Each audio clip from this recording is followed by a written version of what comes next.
Thank you for joining us. My name is Laura Sheffield. I'm Wendy Snow. And this is our show, Mama Bears on Purpose. Guess what? This is season 2. We are so excited. We had 30 episodes, and so we wrapped up a season doing 30 episodes of shows that we would pray and hope would bring you encouragement, shows that would bring you hope, shows that would bring you into a hopefully closer relationship with God, and that could rectify some relationships or things going on in your life that you would want to work on. And so go back if you're new, listen to those episodes, subscribe to our show. That really just, I know other podcasters say this too, but pushes it out that we would want this positive content to be on social media platforms. Follow us on Instagram, but just know that we are so thankful for the ones that have watched every single episode. We know that there's many of you that you've shared it. I know even as of now, I'm still telling people, hey, we have a show, subscribe. We want to just push people in their walk with God. We want to help you as mothers and as wives, as friends. And speaking of wives, we have a series of the next 3 shows is all about marriage. Now, if you're young, don't tune us out. You might be married one day. If you're older and possibly you're a widow, not married anymore, we would hope that you would still listen to these next couple episodes and share it with your kids, share it with your daughter-in-law, your son, people that you might know that would be struggling with their marriage. One of the biggest things right now that breaks my heart, and I really know that this breaks God's heart, is that marriages are failing. Yeah. We have a divorce rate that is high and astronomical. But guess what I saw recently is that marriages are back on the rise. Oh, yay. I loved it. I was like, good, because if you are someone that says you are a Christian, marriage is God's design. God designed marriage, and God designed it as a picture between Jesus and his bride, the church. And so marriage is important to God. So this first show will be one where I think a lot of people can relate to it, but the other ones after this one are going to be a tiny bit lighter. But this show is called Marriage Killers. So many times they dread if their marriage ends, but they dream of being married. You see it in movies, you hear little girls talk about it. I know even when I was little, like we would play dress up with my cousins, with my sisters, and we would play house. We would play like wedding day. We would think about it. A lot of women, young girls, men don't really do this. But you also do picture how your life will be, but you're quite shocked, many people, when the marriage ends. I think you can't ever say that it's not a trickle effect unless someone really just goes crazy. Because there are many people that aren't following God's ways, and we would hope these people would turn their lives around, but a lot of times these people are not seeking God's ways in their marriage. They're not. Because if they were, they would grasp at everything that they could do to bring their marriage back to life, to have that type of biblical marriage that God designed. And so if someone is not doing that, and if you are a product of this situation, know that Wendy and we are so sorry. Like, we're so sorry for you, and we do pray for you and pray for your situation, but the thing that person did to you, that is not God's design. It's not. God's design is for a marriage to stay together and for you to treat each other the way that God designed you to treat each other, for you to be fruitful and multiply, for you to have the type of marriage that other people look at as an example of the way that families are supposed to be, the way that God designed them to.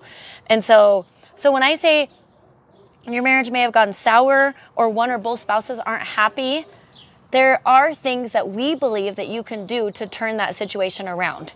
And so many marriages are full of marriage killers. And that's what we're going to be talking about today. They're sucking the life out of your marriage. We need to be able to recognize things right off the bat and get them turned around. So this is the episode where we're gonna alert you to some things and hopefully, I don't know, paint a target on some things so that you can hit it right away while it's become a problem.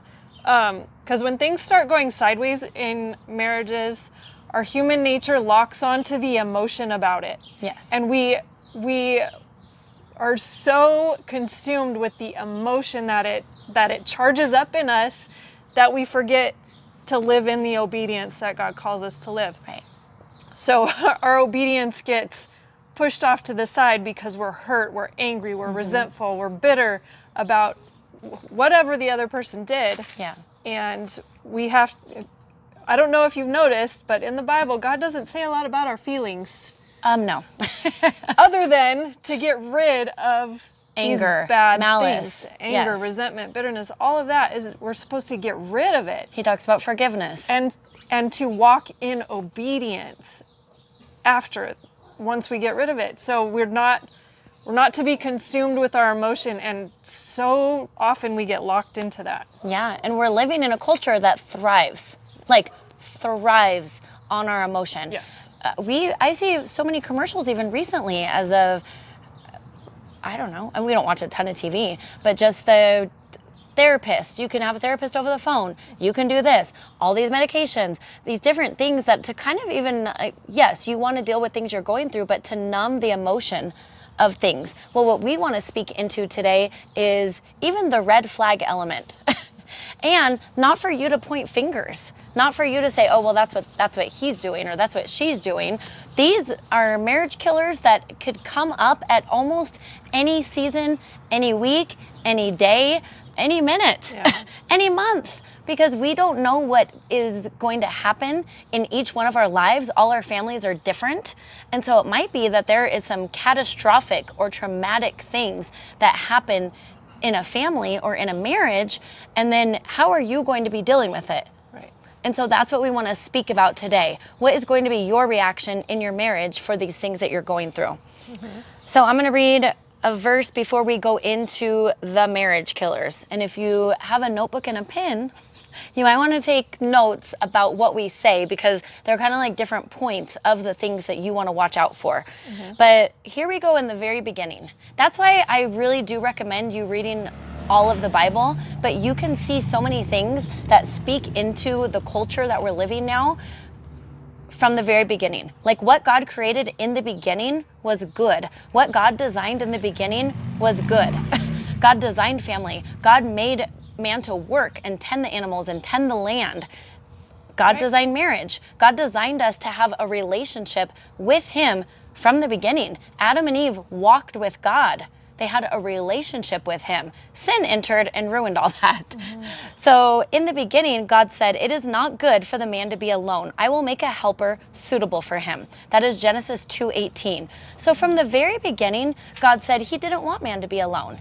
And there are people that might listen to this that they never got married, or they might be a widow, and that is the world we live in is broken.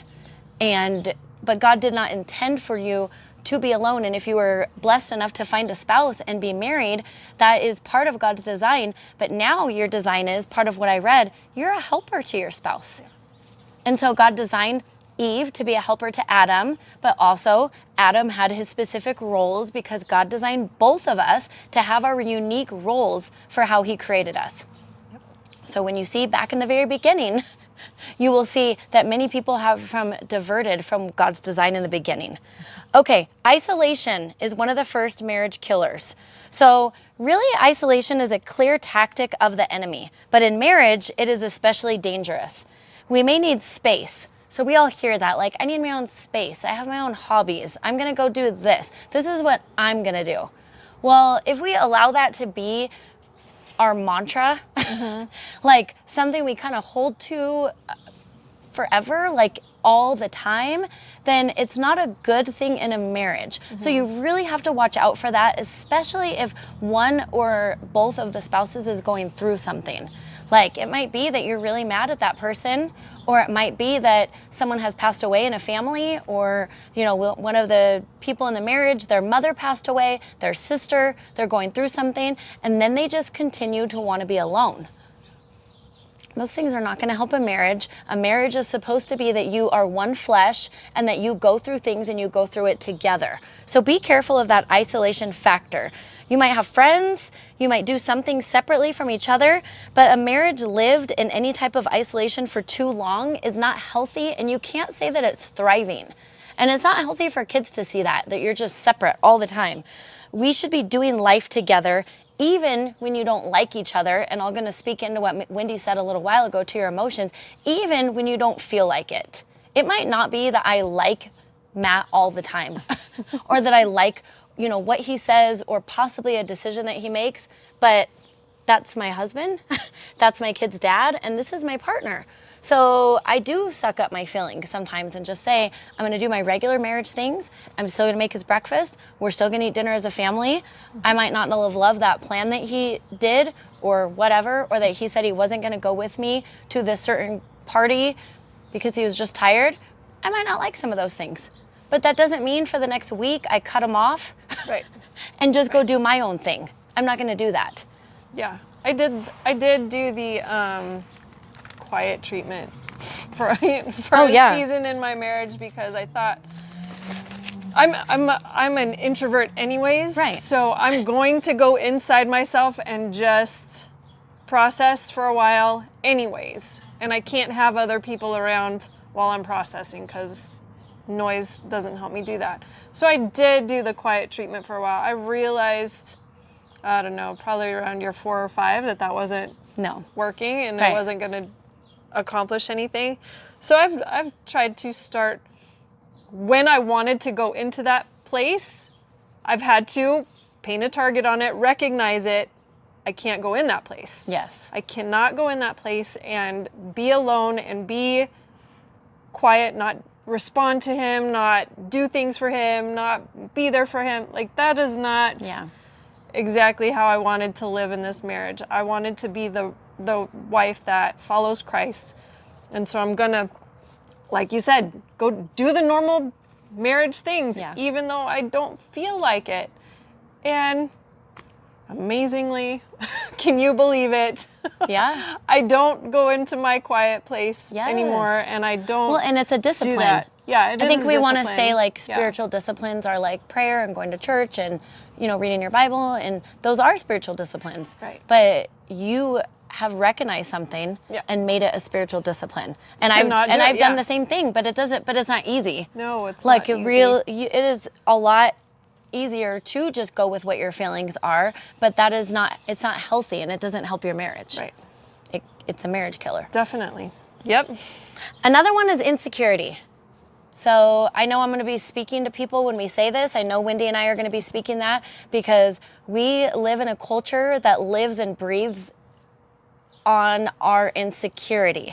And I hate to say and just bring up like, oh, Hollywood or oh, celebrities or oh, this, but it's so in our face that I can't not bring this up. Right. These kids have access at 8 years old to see like some little actress or some teenager, some 20-year-old actress and how they look and how they dress and that they're provocative or that their hair looks so great or their makeup is so awesome. They have such long and beautiful eyelashes. I think we could be insecure in about 5 seconds these days. We really can. And it's everybody's fault, but then it's our own fault. It's so much. Like lately, Matt and I have been trying to talk to our daughter about having just a God confidence. Like just have that confidence that God gives you, that you look the way God designed you to look, that you have a good heart. You don't have to be like the thinnest person, the fittest person, the this and that. We have one daughter. That's why I say that, because it's a lot with girls. Yeah. And you know, you have 2 daughters. And so I just think this one is so tough because if you are insecure as a wife, you might not want to be intimate. And that's not a good thing. That's a marriage killer. Right. If you are insecure as a wife, you will be not confident if your husband says hi to another woman. My husband works closely with women. He's a principal, and so there's secretaries. His vice principal was a woman. He just hired another woman. She went to another school. And so I have to put my own insecurities in check all the time, because then there's also women at his school that are moms all the time. Yeah. And then some women might not want their husband in a job like that because of that factor, but I have to pray about that and put any insecurities I have in check. Because it's happened where it might be that we're like, why did you linger in that conversation? Or things like that. But why this is such an important thing for us to bring up in a marriage killer is because we're women speaking to women, but there would be men that we've heard in scenarios that the same thing will happen. It's both spouses in a marriage that will definitely kill a day. Yep. Kill a week, kill a month because of their insecurities, not wanting, a big one now, and I don't want to go on and on about this, but is the gym. Oh my gosh. Could you be at the gym and not have your eyes tainted Right. because of what you see? And I say the gym not as an expert because I don't go to the gym, I run, but I've seen videos because I watch PragerU and other ones that have made comments on some of the way that people dress at the gym. And there are men that have commented on this that say that they are trying not to look at these women, or maybe their wives will get upset because they go because these women are wearing next to nothing. Right. So it is not helping some marriages. These women might be able to just say, I can wear whatever I want and I'm not married. And fine, you're not. But do you really need to look like that? So it's one that you honestly have to constantly put in check all the time. Yep. Insecurity can also work kind of opposite to where your husband is everything. Like you can't go anywhere or do anything without checking with him. There's an insecurity in that where it's not it's not quite healthy. It's maybe good communication in a way, but it's also not a healthy thing where it lacks trust. Yes. Where you can't do this, you can't go here or there.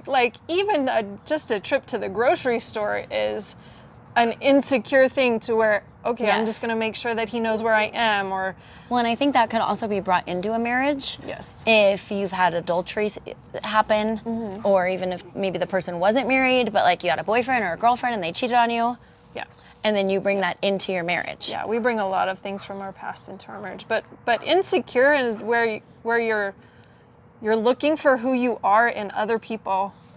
Yeah. Is a bad insecurity. So I would say, paint a target on that one if you're needing that from other people, because we're supposed to find that in God and in His Word. Yes. Yeah. Always.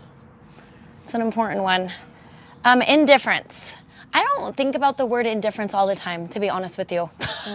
But it came to my mind and heart when we were talking about this, and I think I don't try to act indifferent, and possibly because my heart is huge for a lot of people in a lot of situations. So there's not many things I feel indifferent about. But it's definitely a marriage killer. It just is. And so, like Wendy said, think of this phrase with the word indifference. So it's when you show you don't care in your marriage, pretty much. Yeah. So, and I think that why God brought it on my heart to bring it up with this is because you can't act like you don't care in your marriage. You just can't. It should matter to you. If, say, both the spouses are working and your husband gets a promotion, celebrate it. Yeah. But I've heard of spouses that just get jealous, or maybe it's the husband that gets jealous because the wife gets moved up and they are okay with both of them working at that point, but then she gets moved up and he's upset. It's so many things that I think, why? And you're just bringing problems and issues in your marriage when you show indifference. There's families on both sides. And so it might be that the wife is wanting to, help her family members out or do something. And the husband is just like, he doesn't care that family is going through something. You should care. That's your family. Mm-hmm. And then if the wife doesn't care or show concern for her husband's family or try to make an effort or grow closer with them, you just have this indifference about you where it's like, why? You chose this person, but now you also are connected to their family. Yes. And so I think there's a lot of ways that people can show indifference in a marriage, but it's not helpful. It is a marriage killer. It definitely is. Is there anything you thought? As soon as you turn a deaf ear to your spouse, that's a major red flag. Yeah. So as soon as they're requesting something or you're requesting something of them, either way, and there's a glazed look, or there's just, I don't care. There's no way that is okay in God's book. Yes. About how you're supposed to treat your spouse. So indifference you've obviously stopped doing the things that you did when you were dating. Yeah. Like, weren't those things like Important. the drawing in of this person? We have to keep doing those things. We have to keep drawing that person in. But indifference means we don't go out anymore. Yes. You know, we don't. That's where I thought maybe this is why. Yeah, we don't go on vacations anymore. We don't take a break from the kids or the house or, you know, Yeah. you take care of your own car. Like, excuse me. Right. Didn't we have this like thing that where you took care of the cars, I take care of the house, whatever it is. But yeah, there's so many things in the dating life that need to transfer and need to be brought with us into our marriage life, because they did do that. They did, you know, bring us together as partners and as lovers, as not as something more than roommates. Yeah. And with indifference, like, you don't care. And you should care. You should care how you speak. You should care how you look. Like, it shouldn't be that you just want to dress down all the time. Instead, why don't you want to look presentable? People dress up for work or a different occasion if they're going to a party or a graduation or a wedding. But then for your spouse, it doesn't matter how you look all the time. Yeah. And so you should care how you talk, how you look, you know, where you go, how you look in public, how you talk about your spouse in public or with each other. And apathetic in a marriage, that's not a good mix. So you cannot be apathetic about your marriage and what goes on with your spouse. Yep. How would that transfer in a dating life? Like, Yeah, that person. what would that person see as a boyfriend, a girlfriend? What would they see if apathy, it was, whatever you want to do. I don't care. Wherever you want to eat. Come on, have an opinion. Yeah, You know, right. Stick it in there somewhere. Well, and Get that's an where God opinion. made us all unique. Yeah. And that something drew you to your spouse or your spouse to you. What were those qualities? Yeah. Because we're unique and we're all different. I mean, we see it in our culture. There's things that we could see now that we're like, oh my gosh. But it's also like, wow, like the architecture, the things that have been done. I mean, the technology, the type of cars, the type of houses that have been built. The fact that we could have a roller coaster my son's at a Magic Mountain today with a friend, and that people could design these. Yeah. It's amazing. Yeah. And that came from, yes, God gave us these type of brains and these things to do and work with our hands. Somebody's uniqueness. Yes. So, all right.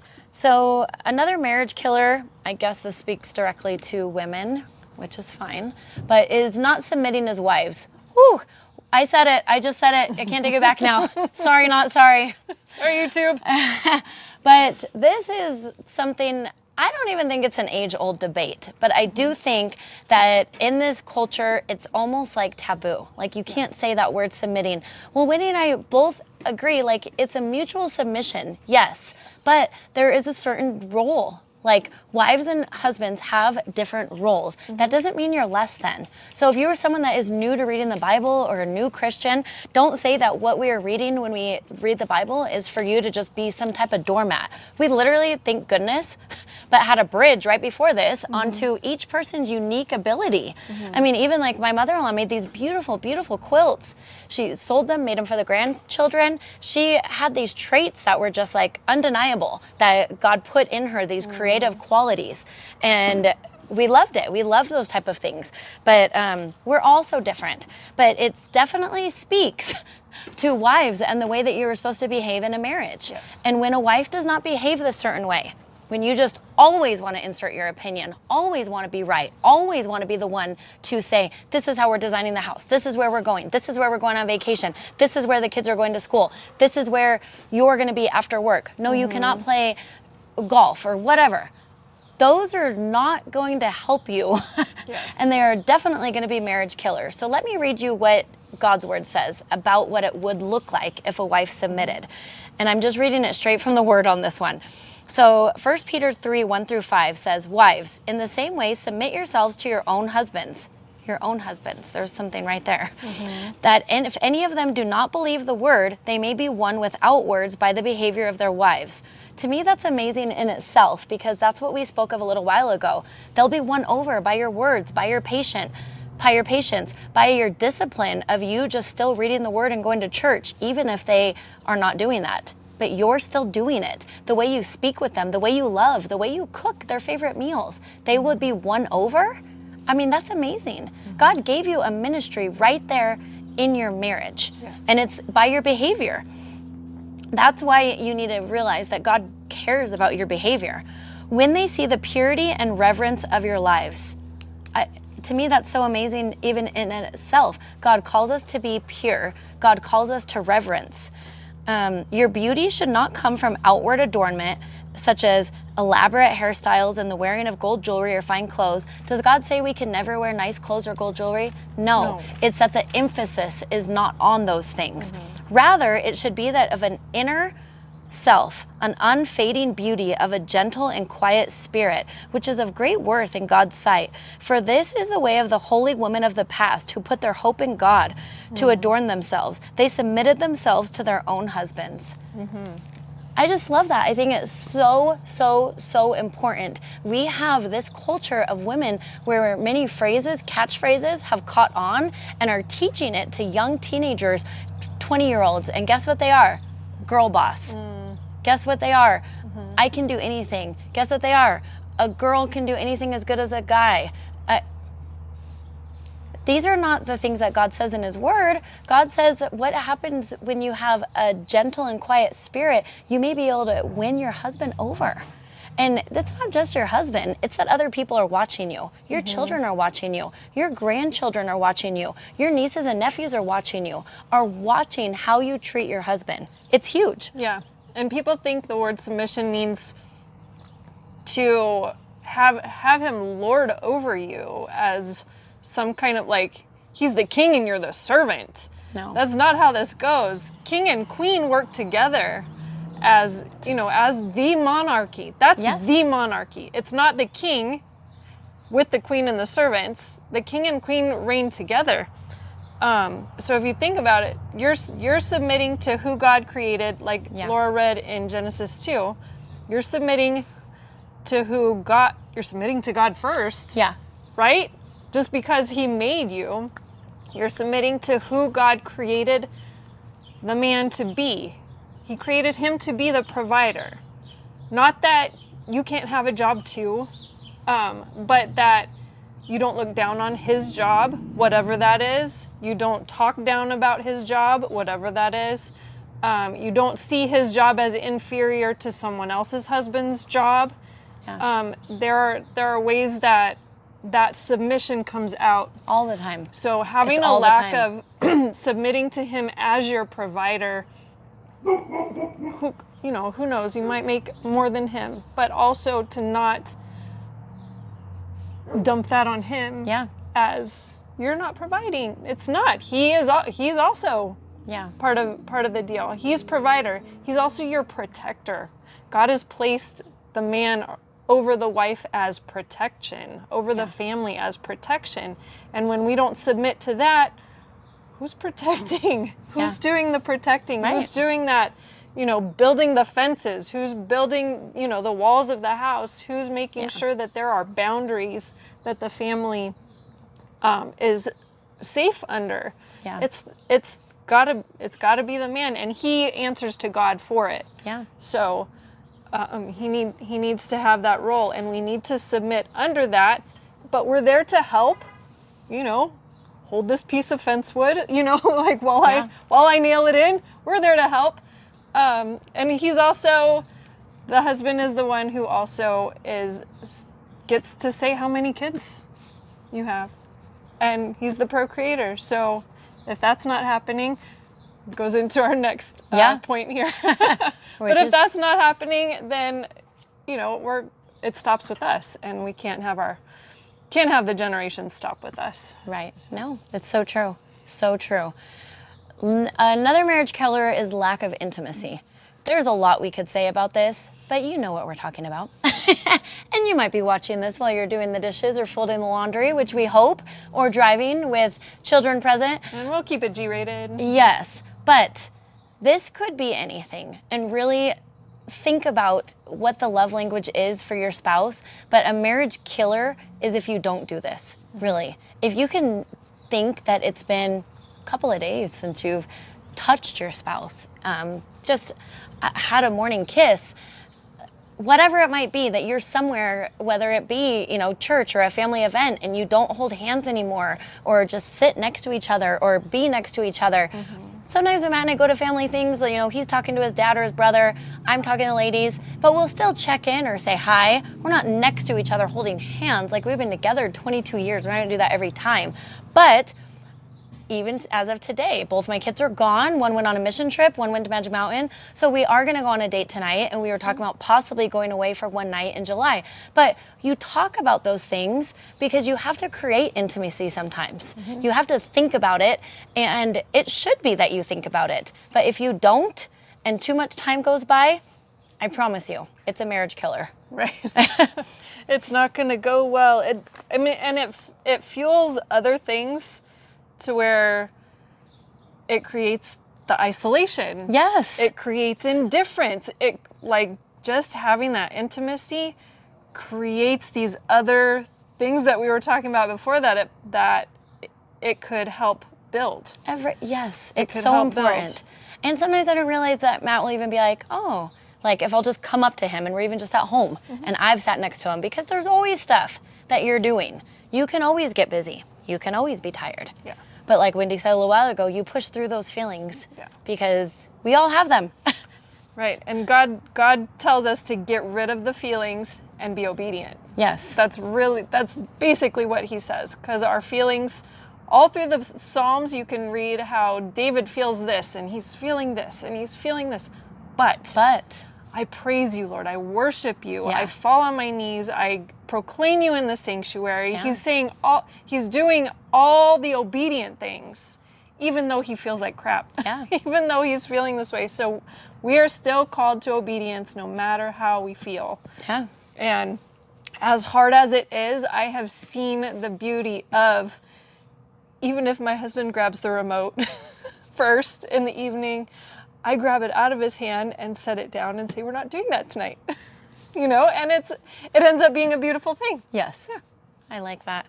Well, definitely not least, the saying goes, last but not least. This is actually could have been put in the front, but we are going to end with a beautiful part of that could be your marriage, but the lack of it is a marriage killer.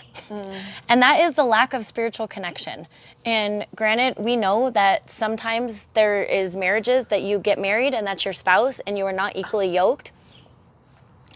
And so it's a tough thing when you don't have that spiritual connection, but we still want to speak into this aspect of it could definitely be a marriage killer when both of the spouses claim to be Christian, both of the spouses are going to church, or they might have a walk with God, or even if just one of them does. Like, what are you doing? Are you praying for your spouse? Like, what are you doing? Are you displaying that obedience that Wendy just talked about?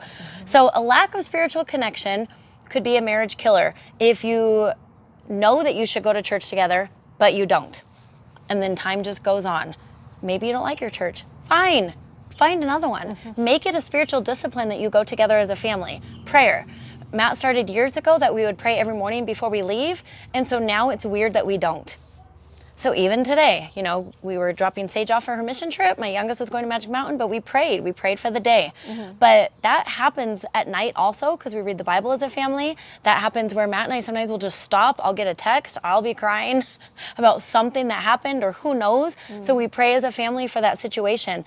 Matt and I fasted and prayed over our children. We need to add that back in because it was consistent, but it was like every Tuesday for years. We prayed for their spouses, for their walk with God, but we did that together. And serving, and that could look like anything. Like, are you dropping off bags for the homeless? Are you opening up your house for the youth group? Are you going on a structured type of serving? Who knows what it is? But when you don't do that ever, then you become just more about yourself and yourself and yourself in your marriages instead of outwardly thinking about other people.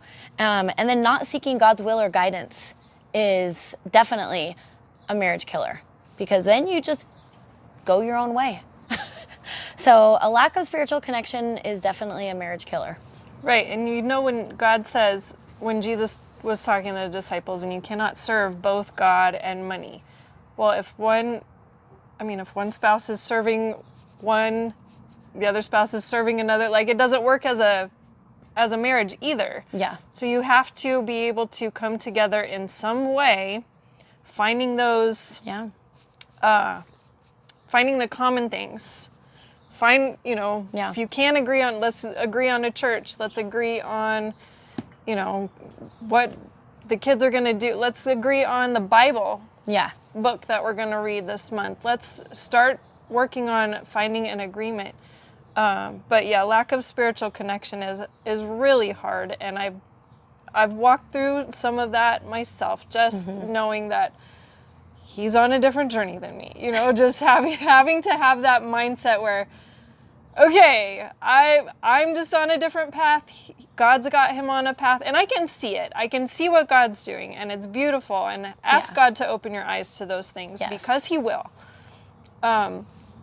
So I know the pain of just not feeling like there's anywhere that we can come together. I know that pain. So I'm not speaking out of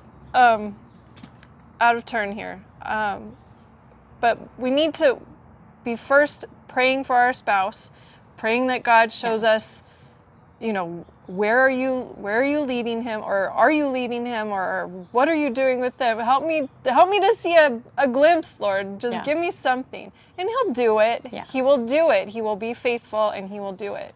But we have to be connected to God ourselves before we expect anything in the relationship between ourself and our spouse to be spiritually connected. Yeah, so true.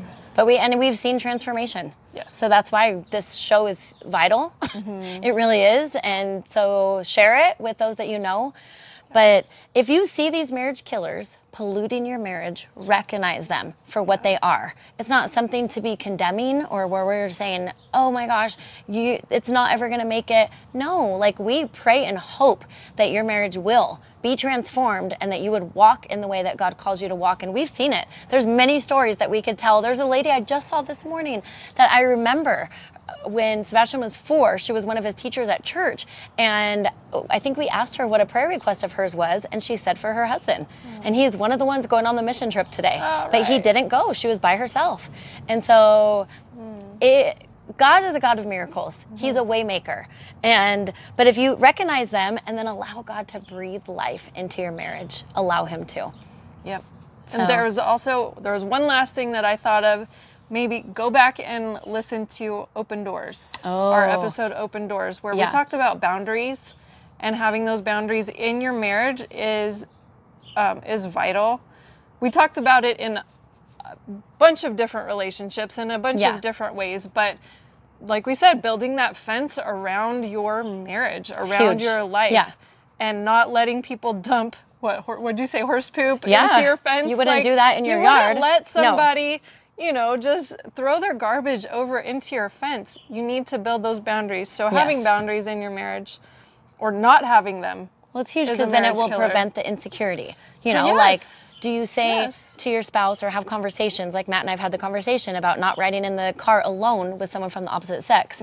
But if he's done that a couple of times with like someone at his work, like one of his secretaries or the vice principal, he's called me and told me, hey, it just made sense. We went to visit a student at the hospital, or whatever. And I'm like, okay. And I know who it is, but he's kept me in the loop instead of me being freaking out, which I don't. But I'm saying like he's done that to be respectful in that sense also.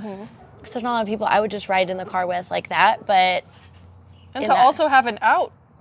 Yes. My wife's not cool with this, so we can't do it. Like just to have an out with that person that you're also not comfortable with. Yeah. My wife's not comfortable with it. I can't do that with you. Yeah. Having those boundaries already set up makes a big difference. And you have to have that communication too. Yes. So not having a boundary is a marriage killer. Yes. Set up boundaries. It's so true. Hey, stay tuned for our next show in this series. This is a mini series on marriage. This was Marriage Killers. Our next one is going to be Marriage Builders. So we're so excited. Stay tuned. Share this with those you know and have a great day. Bye. Bye.